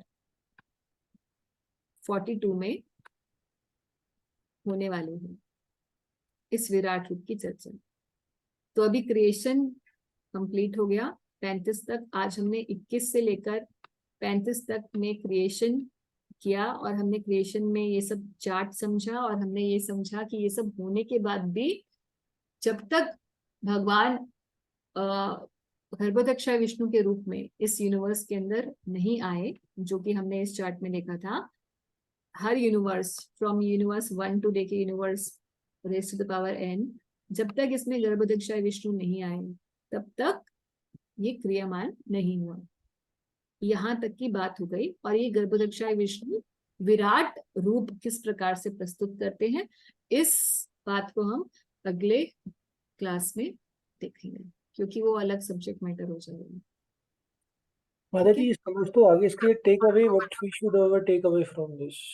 टेक अवे तो भाई ये है कि हम इतने, मैं तो ये इसका यही टेक अवे लेती हूँ कि भैया मैं तो अपने आप को सोचती हूँ कि मैं ये हूँ वो हूँ वो हूँ, और ये सब देख लो कि जो इतना सब कुछ नहीं हो कर रहा है उसके सामने हमारी क्या चींटी जितनी भी औकात नहीं है. So this all should bring humility in a person and submission to the Supreme Lord. Yes माता जी. माता जी दूसरा ये जैसे कि ये पूरी क्रिएशन दी है, now this creation is not specific to earth, this is specific to all the planets. Yeah.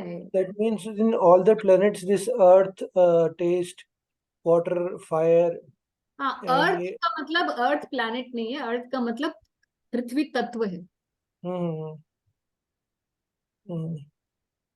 so all these thing will be related to all the universe. Yes, yes. And not just one universe. ये तो पूरी creation की बात कर रहे हैं. हम तो सिर्फ Creation.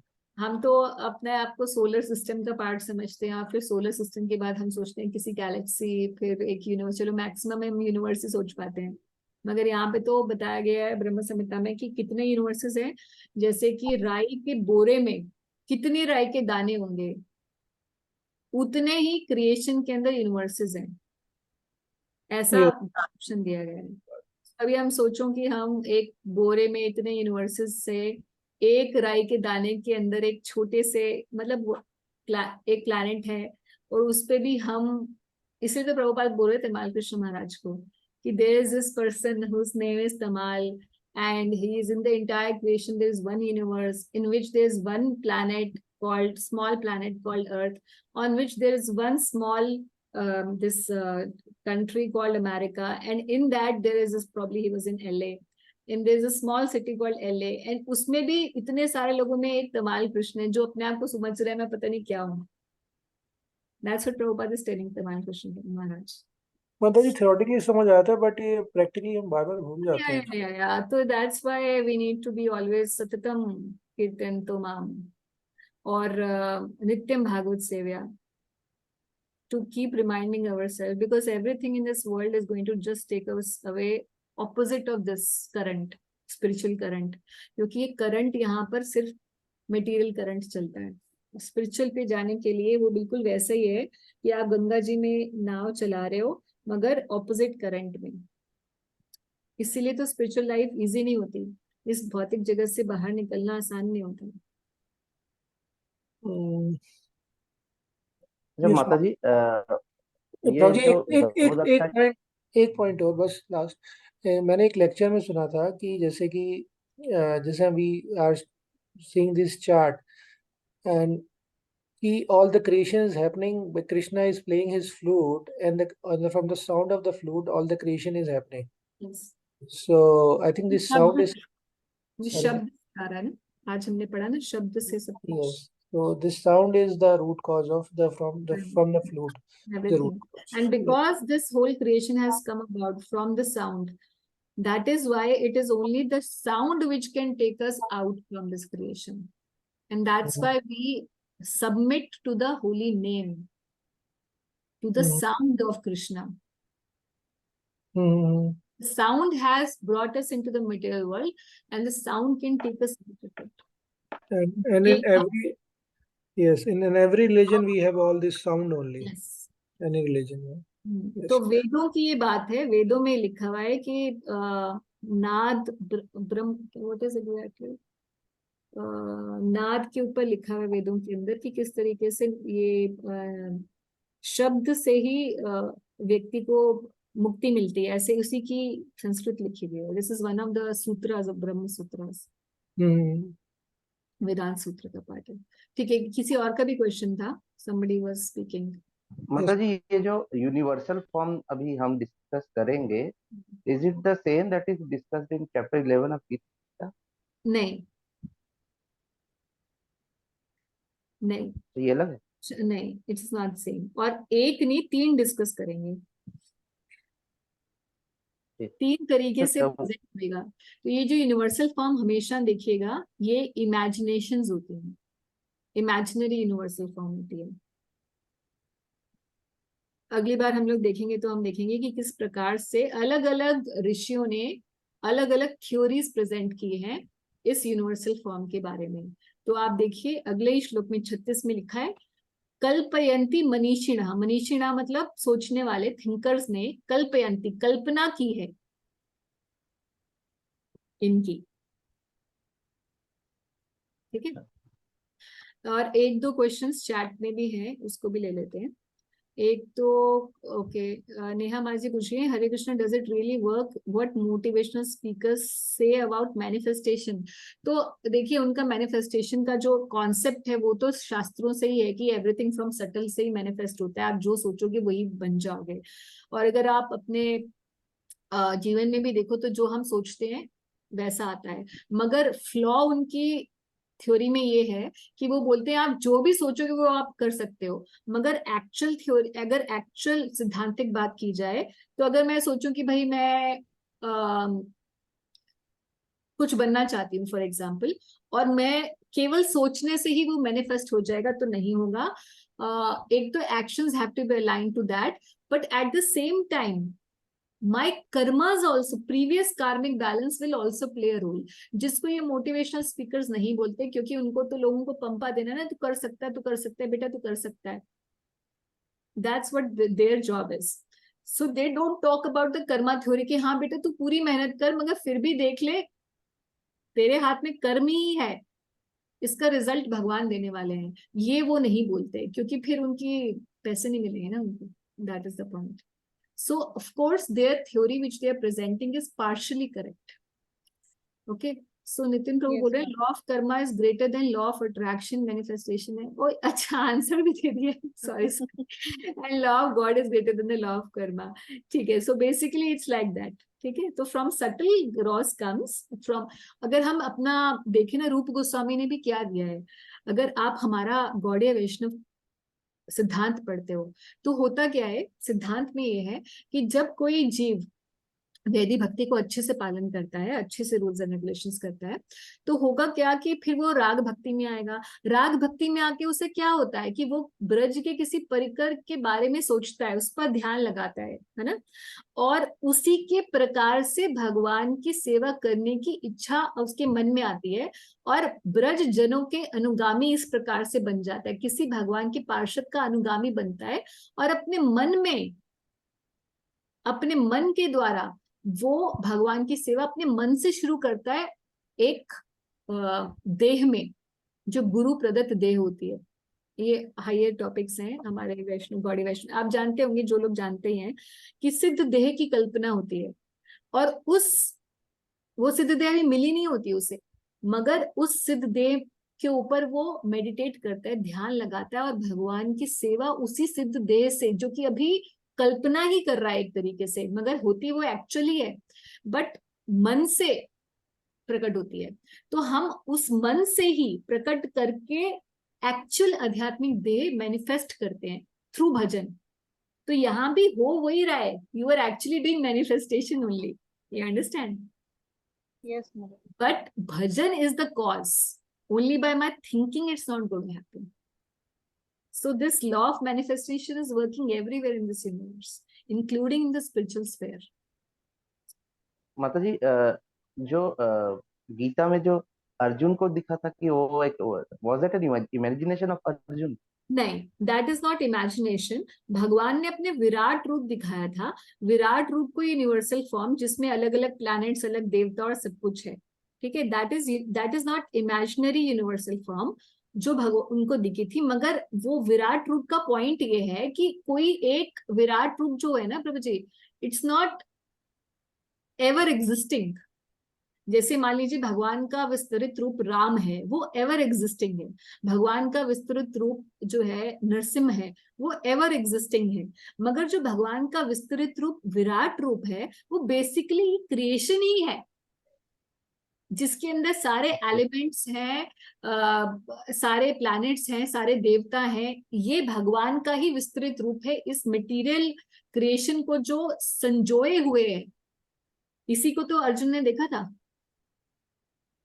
भागवतम में, एक और जगह भी, इससे पहले भी हम एक बार देख चुके हैं ना विराट रूप। हाँ, तो वो हमने सेकंड कैंटो जब शुरू हुआ था तो बताया था शुभदेव गोस्वामी ने कि जो नियोफाइट ये होते हैं अष्टांग योगी, उनके लिए क्योंकि वो भगवान के स्वरूप की कल्पना नहीं कर सकते, इसीलिए उनको भगवान के विराट रूप की कल्पना करनी चाहिए, जिसमें उनके जो the trees are the hairs on the body and नदियां जो है वो उनकी वेन्स हैं। So basically it is the creation, कि आप क्रिएशन में ही भगवान को देखो, this universe is God in आजकल जो ये चला हुआ है motto, basically the same concept. समझाने वाली बात है माता जी से। हाँ, कि आप क्योंकि आप भगवान को लिमिट नहीं कर सकते, उनको लगता है कि भगवान लिमिट कैसे हो सकते हैं in a like a two handed form and like us, then how is he great enough to be God? So then you see the greatness of God और उसी में भगवान समझ लो, दैट इज द आइडिया। एक बार वहां है, एक बार यहाँ दोबारा विराट। हाँ, अभी फिर से वेरी बताएंगे, इसलिए ब्रह्मा जी बोल रहे हैं कि अलग अलग मनीषियों ने अलग अलग कल्पयंती मनीषी नाम, और 3 अलग अलग बताएंगे कि ऐसे भी कल्पना की है, ऐसे भी की है, ऐसे भी की है। ये ऐसे भी सकता है। है हाँ, ऐसे जैसे भी भी समझ। समझ लो कि अल्टीमेटली इसका पॉइंट ये निकल के आएगा कि इस दुनिया में जो भी तुम देख रहे हो भगवान से अभिन्न है, क्रक्स ये निकल के हरे कृष्णा। इसीलिए भगवत गीता में जो भगवान कह रहे हैं ना कि अहम सर्वस्व प्रभवो मत्ता सर्वम प्रवर्तते, कि सब कुछ मुझी में है और सब कुछ मुझसे ही अधिभूत प्रकट हुआ है। तो जब हम ये सब ये एक्सप्लेनेशन, इसीलिए तो बोला जाता है कि Bhagavatam is the explanation of Bhagavad Gita. अब हम ये इतना लंबा चौड़ा पढ़ के यही उसी एक श्लोक को पढ़ रहे हैं, चतुर्श्लोकी भगवत गीता को एक तरीके से, है ना? इतनी हरे पूरी कृष्ण। ठीक है समझ माता में नहीं आ रही, चतुर्श्लोकी कहाँ से समझ में आएगी? है नहीं नहीं, चतुर्श्लोकी का एक्सप्लेनेशन चल रहा है माता जी, प्रैक्टिकली देखा जाए तो। वो भगवत गीता में जब हम पढ़ते हो तो हम ऐसे श्लोक पढ़ लिया, हमें लगता है अरे हाँ ठीक है, सब कुछ भगवान से समझ लिया, बट ये भी जब हम पढ़ते हैं कि भगवान से एग्जैक्टली सब कुछ कैसे आया, तो फिर हमें पता चलता है कि exactly the greatness of God, and that's the whole point of Bhagavatam. तो बाय 9th चैप्टर कैंटो तक पहुंचते पहुंचते आपको इतना तेल देंगे देव गोस्वामी कि आप समझ जाओगे भगवान, मुझे समझ में आ गया, आप ही भगवान हो और मैं जीवात्मा हूँ और मैं आपका सर्वेंट हूँ, अब बताओ आगे करना क्या है। That is the whole project. मुझे तो लगा समझने में 10 जन्म लग जाएंगे। 10 जन्म लग जाएंगे? नहीं नहीं, प्रभुपाद जी की कृपा है माता जी, हमें तो इस्कॉन में आते पहले दिन ही पता चल जाता है। ओके, सो श्रीधर प्रभु क्या बोल रहे हैं? Water form smell but we say water is odourless, please explain. तो वाटर इज ऑडियोलेस, स्मेल नहीं होती है। Smell basically it generates from water but it is contained in earth, the element of prithvi. पृथ्वी में गंध होती है मगर जनरेट पिछले एलिमेंट से हुई है। सो although it doesn't, it looks odorless but it generates the other element. And now how does it generate? I have no answer, because how does then sound is creating ether, and how is touch creating air, or the form is creating fire? We have no explanation about that. At least I don't have any explanation for that. Somebody who is doing research in Bhagavad Sankhya, then you have to hear from them. अवरत से कि आपका question है कोई? हरे कृष्णा माता जी, प्रणाम। हाँ। माता जी, एक चीज मुझे समझनी थी, जैसे प्रभुपाद ने परपट्स में बताया है कि why Krishna has shown this virat roop for the Mayavadis ना, कि मायावादीज के लिए उन्होंने ब्रह्मवादियों के लिए, हाँ निराकारवादी। ब्रह्मवादी, अच्छा ओके, है ना। तो माता जी ब्रह्मवादीज के लिए अगर ये पूरा विराट रूप उन्होंने दिखाया समझाया, तो भक्तों के लिए भगवान को फिर कौन सा रूप, वही द्विभुज रूप उन्होंने? द्विभुज रूप और चतुर्भुज रूप है, जो भी फॉर्म में, जो भी साकार में करना, जो भी साकार रूप है, सब भक्तों के लिए, अलग अलग भक्तों के लिए अलग अलग रूप, जैसी उनकी वृत्ति है, जिस प्रकार से वो भगवान को समर्पित होना चाहे, उनके लिए अलग अलग रूप है। ओके ओके, एक और चीज समझनी थी माता जी, अभी आपने बहुत अच्छे से एक्सप्लेन किया था कि हमें बार बार अपने आप को रिमाइंड करना होता है, we are not female, we are not this, we are not Amrita, ऐसे करके आपने समझाया। माता जी, this consciousness comes with practice, है ना? आपने कई बार हमें बताया था कि this consciousness come with practice, but problem ये आती है माता जी when it's time to serve, है ना? जब ना तो सेवा के भाव में भी हम अपने आप को ले लेते हैं कि हाँ मैं सेवा कर रहा हूँ ना, तो बट हाँ वहां पे भी आ जाता है, तो वहां पे भी ये मिलावट आ जाती है, चाहे कितना भी प्रयास कर लो। तो उसके लिए क्या करना चाहिए? बस भजन करते जाओ and just keep practicing. The whole life is, don't Exactly think that बात। perfection will come like that. Only keep practicing because कर्म करना ही हमारा अधिकार है। वो आएगा या नहीं आएगा, ये अहंकार जाएगा कि नहीं जाएगा, वो फल है, वो हमारे हाथ में नहीं है। We can only keep practicing praying. That's and our practice means हमारी साधना, हमारा भजन और हमारी prayer. This will attract the mercy of Krishna, क्योंकि इस मटेरियल वर्ल्ड के जेल से हमें केवल भगवान ही मुक्त करा सकते हैं। So and हाँ, हमारे हाथ में सिर्फ भजन करना है। नहीं, only if he wants us to take us. Yes, He will, that's true. तभी हम and that will happen only when he saw our sincerity, वो देखेंगे कि हाँ ये sincerely मुझे पुकार रहा है, then by the causeless mercy he will take us. This is the only way. Okay. Thank you. प्रपद्यन्ते मायाम एताम तरन्ति ते। माता जी इसमें थोड़ी सी छोटी सी एक वो है कि इट विल टेक एटलीस्ट, मतलब जैसे we see so many old sadhus and Prabhupada disciples, they are practicing it from throughout their life, so it takes complete life more or less, or Usually it takes more than one life. जीव गोस्वामी कह रहे हैं कि at least 3 lives, क्योंकि पहली life में आप जो है साधना भक्ति, सेकंड में आप भाव भक्ति और तीसरी में आप प्रेम भक्ति पे आते हो, वो भी तब जब आप पूरी सिंसियरिटी के साथ करते हो पूरी लाइफ। मतलब ये लाइफ तो आप लगा दो, कहाँ पहुंचते हो बात की बात।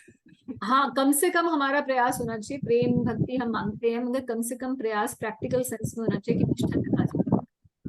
अगर निष्ठा तक आ जाए तो अगले जन्म में भाव भक्ति से शुरुआत, मतलब भाव भक्ति पर आराम से पहुंच जाएंगे। और अगर कोई बहुत ही सरेंडर्ड है तो प्रभुपाद ने कहा कि एक जन्म में भी हो सकता है, but usually that's not the case. That's what Jiva Goswami is saying in the Bhakti Sandarbhas.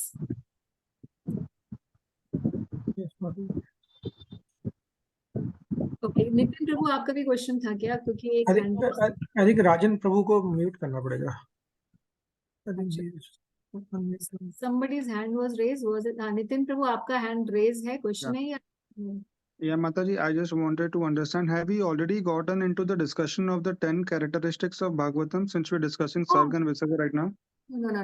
We haven't. We have not got into that, right? Chapter में आएगा। Acha. Yeah, because I missed a few sessions. I was traveling last, 20 days. So I have missed, couple of sessions. So I thought we have already got into the discussion.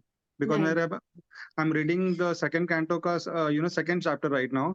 So मैं 2 chapter पीछे हो गया अभी मैं। Okay. But 10th में आएगा प्रभु जी, last में, at the end of 10th second canto, that subject matter will come.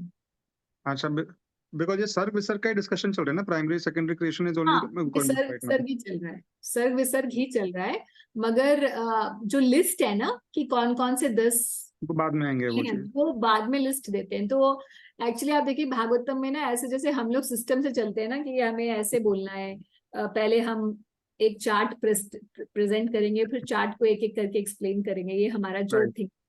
मगर शुभदेव गोस्वामी पूरे भाव की अवस्था में बैठे हैं वहां पे। सो यू विल सी पूरी भागवतम में अभी वो ये बताना शुरू करेंगे, फिर बैकलैश में पहुंच जाएंगे कि ये पीछे ये हुआ था, फिर वो फ्रंट में मतलब आगे पहुंच जाएंगे फ्यूचर की, और आगे क्या होने वाला है 2 कल्पों के बाद, और फिर पीछे आ जाएंगे कि उसमें ये हुआ था। करेक्ट। जैसे 3rd कैंटो में ही जय विजय का पूरा डिस्क्रिप्शन आ जाएगा, तो लॉजिकली जय विजय के बाद फिर उनको बता देना चाहिए हिरण्यकशिपु और हिरण्याक्ष वाला स्टोरी, मगर वो 7th कैंटो में बोलेंगे, 3rd to 7th में। और लिंकिंग करना बहुत जरूरी है फिर। that's why Bhagavatam requires linking. Right माता जी, हरे कृष्ण। बलि गौरांगी, हरे कृष्णा। हरे कृष्णा माता जी, दंडवत प्रणाम। प्रणाम। So, माता जी ये तो मतलब मैं तो बिल्कुल रिटेन नहीं कर पा रही हूँ। आप जब समझा रहे थे तब तक ठीक था, अभी ऐसा लग रहा है कुछ भी माइंड में रिटेन नहीं हो रहा है। ये रिकॉर्डिंग कर रही हूँ मैं। एक बार दोबारा सुन लेना, क्या रिटेन हो जाएगा। और नहीं भी होगा तो कोई बात नहीं। जो essence of learning this, understanding our humble position in front of the Lord, if you understand that you have understood this. Okay. ना? Yeah. That it is supposed to bring us to. हम्म। वो जैसे ब्राह्मण था ना जो महाप्रभु गए, वो Bhagavad Gita recite नहीं कर पा रहा था, बट देन ही सेड कि मैं इस बात को देखकर हर्षित हो रहा हूँ और अश्रु आ रहे हैं कि भगवान कितने दयावान है कि अर्जुन के सारथी तक बनने के लिए तैयार हो गए। तो महाप्रभु ने बोला कि आपको पूरी भगवद गीता समझ में आ गई है। So it's not about the shlokas, it's not about the technical terms. Do we know this? How many shlokas you can pronounce? Was the Sanskrit good or bad? और आपकी लैंग्वेज कैसी थी, या आप कितना प्रेजेंट कर सकते हो? These are all externals. These are all externals. Ultimately जो उसका भाव आपके हृदय में बैठना चाहिए, अगर वो बैठा है तब बात है, नहीं तो आप तो सिर्फ अब scholarly you are doing, you're not diving deep. You are just on the mental or intellectual level from उस लेवल पर ही आप अपने आप को समझ रहे हो कि मेरे को तो ये समझ में आ गया भागवत सांख्य, मगर एक्चुअल में तो भागवत मीन्स कृष्णा, श्रीमद् भागवतम, भगवान को समझाने वाला ग्रंथ। That's the thing. जी माता जी, I was feeling very hopeless कि मैं तो बिल्कुल ही नालायक हूँ, मुझे कुछ समझ नहीं आ रहा है। Yeah, I am also in the same category. माता जी आप अकेले नहीं हो। आप अपने आप को कैसे कहते हो उस कैटेगरी में? आपने तो इतने अच्छे से सब समझा दिया। That doesn't mean that I have internalized it, because if I had internalized it, तो मेरे में शुद्ध भक्त के गुण प्रकट हो जाने चाहिए थे, जो नहीं हुए हैं। तो इसका मतलब मैंने इसको इंटरनलाइज नहीं किया है, सिंपल।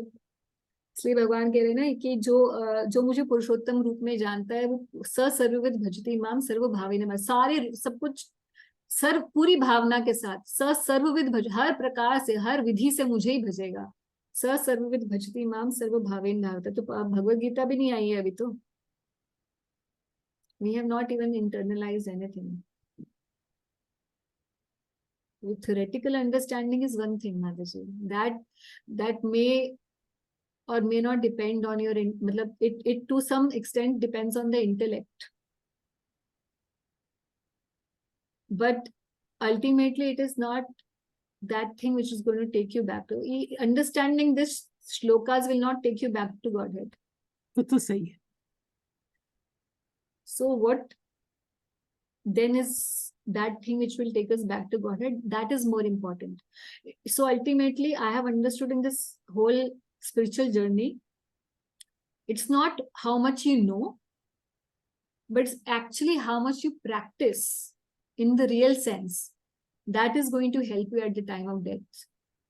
How you surrender? हाँ? Yes. How do you surrender? अब पूरी जिंदगी में आपने कैसे उसको प्रैक्टिस किया, उस ज्ञान को जो आप पढ़ रहे हो। तो अगर आपने इस सब को पढ़ के आपके अंदर वो भक्ति का उदय हुआ है, भगवान के प्रति शरणागति है और भगवान के प्रति आदर है, और अपनी पोजीशन भगवान के सामने हम एक्चुअल में हृदय से समझते हैं कि मैं भगवान आपके शरणागत हूँ, ऐसी अगर वाकई में वृत्ति डेवलप हुई है, तब इस सब का फल है पढ़ने का। नहीं तो बहुत लोग हैं जो पीएचडी करते हैं, दिल्ली सब यूनिवर्सिटीज में संस्कृत पीएचडी में यही सब सिखाया जाता है, मगर वो, और हमसे शायद अच्छे से जानते होंगे वो लोग ज्यादा, और अच्छे से समझा भी सकते हो। हाँ। That's not what's required. How we behave among devotees also, that is also show, isn't it, Mata? What? हम कैसे डिवोटीज के साथ डील करते हैं, how we Our behavior actually our behavior with devotees is also a byproduct of what we think of our position with Krishna. If we don't want to displease Krishna, we will behave nicely with devotees, and then we will do that only when why we would want to displease Krishna, because we love him. So unless you love Krishna, you will not act according to him, and if you don't act according to him, you cannot go back. माता जी चलो अब एक बात आ गई कि जैसे if we ask for something from Krishna, should we ask for our Rath Nivatri, should we ask for attraction to his lotus feet, which is more appropriate in our life? Both things. It's a long term and short term goal. नहीं अगर अच्छा It is like universal set का वो subset है. Anarth Nivritti is the subset of the universal set prem. So ultimately अगर हम शरणागति की, भगवान आपके चरणों में मुझे शरणागति हो, मेरी शरणागति हो, उसका अपने आप ही मतलब है कि अनंत निवृत्ति खत्म हो जाए, मतलब वो है उसमें included. Just like earth has sound, touch, form and taste and smell. It's like that. Okay. Yes, Mata.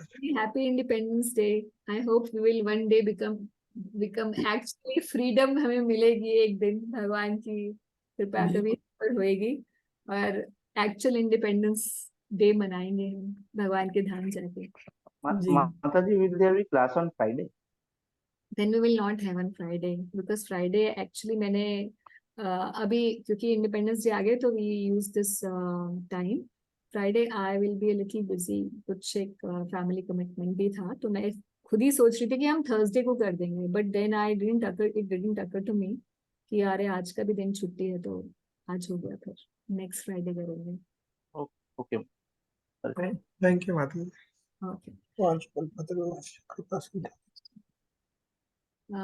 Okay okay ठीक है जी. श्रीमद् भागवतम की जय, श्रील प्रभुपाद की जय. हरे कृष्णा माता जी. हरे कृष्णा. थैंक यू माता जी. हरे हरे कृष्णा माता जी, प्रणाम. प्रणाम.